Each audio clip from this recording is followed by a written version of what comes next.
જય શ્રી કૃષ્ણ મિત્રો, અન્નપૂર્ણા રસોઈ ક્ષેત્રમાં આપનું હાર્દિક સ્વાગત કરું છું। આજે આપણે પનીરના પરોઠા બનાવીશું, જે ઝટપટ તૈયાર થઈ જાય છે। પરોઠા બનાવવા માટે મેં અહીં 2 વાટકી ઝીણો રોટલીનો લોટ લીધેલો છે।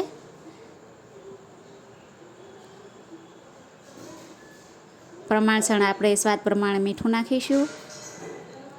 મોણ માટે તેલ નાખીશું અડધી ચમચી, અને લોટ ખૂબ જાડો નહીં અને એકદમ પોચો નહીં એવો બાંધી લઈશું। હવે સ્ટફિંગ માટે મેં 1 મોટી વાટકી પનીર લીધેલું છે। એમાં આપણે ઝીણા સમારેલા મરચાં નાખીશું, ખમણેલું આદું નાખીશું, સ્વાદ પ્રમાણે મીઠું નાખીશું, એકદમ ઝીણી સમારેલા કાંદા નાખીશું,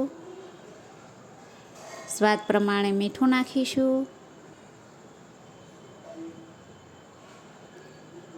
કાશ્મીરી લાલ મરચું નાખીશું। જો તમે બાળકો માટે બનાવતા હોય તો કાશ્મીરી લાલ મરચું સ્કીપ કરી શકો છો। ધાણા જીરું પાવડર નાખીશું। આ પરોઠા એકદમ ઝડપથી તૈયાર થઈ જાય છે। ગરમ મસાલો નાખીશું। હવે આ બધા જ બેટરને આપણે મિક્સ કરી લઈશું।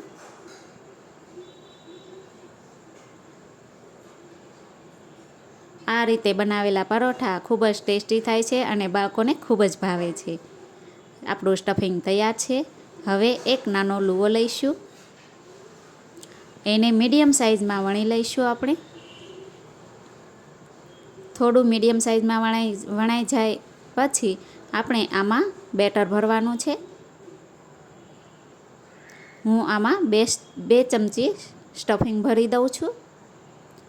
પછી આપણે એને કિનારીએથી પેક કરી લઈશું।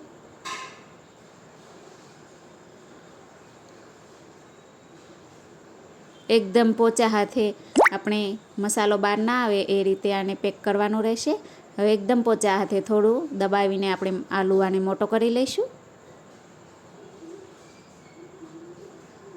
હવે એકદમ પોચા હાથે આને વણી લઈશું।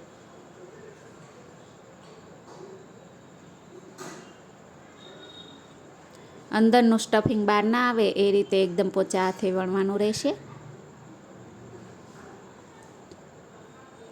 એકદમ ઇઝી છે, સહેલાઈથી વણાઈ જાય છે। હવે આપણે આ પરોઠાને તળી લઈશું। તવામાં હું આને તળી લઈશ।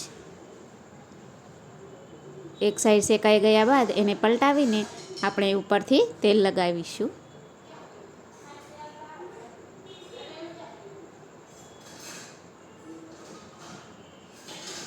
બીજી સાઈડ પલટી લઈશું આપણે।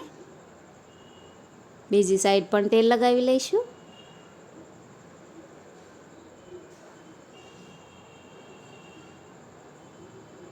ફરી પલટાવી લઈશું તો આપણું પરોઠું હવે એકદમ ખાવા માટે તૈયાર છે।